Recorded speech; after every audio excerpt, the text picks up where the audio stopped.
¿vale?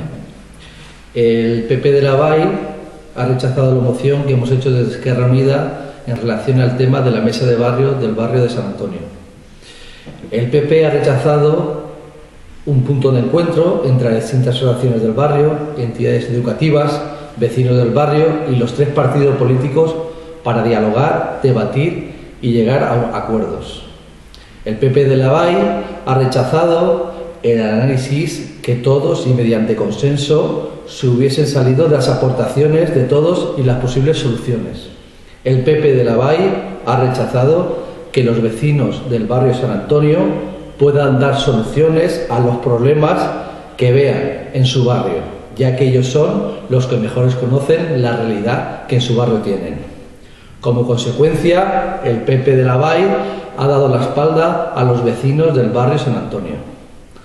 ¿Por qué creemos desde Esquerra Unida que el PP ha dicho no a esta propuesta?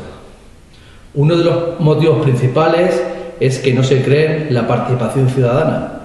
Mira si se lo creen poco, que han amortizado la plaza de la persona que estaba ocupando como técnica de participación ciudadana en el Ayuntamiento de Valldemossa.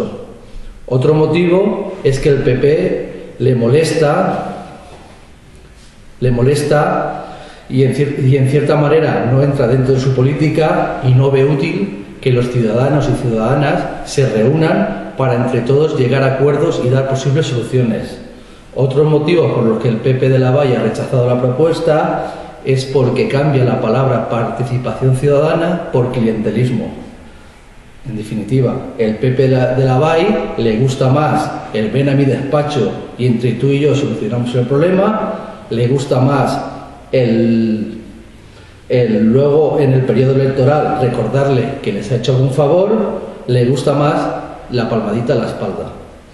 Ante esto, Esquerra Unida, dentro de nuestras posibilidades, vamos a poner en marcha lo que va a ser la mesa de barrio y de lo que allí podamos sacar lo iremos proponiendo en el pleno en mociones que vayamos realizando desde Esquerra Unida.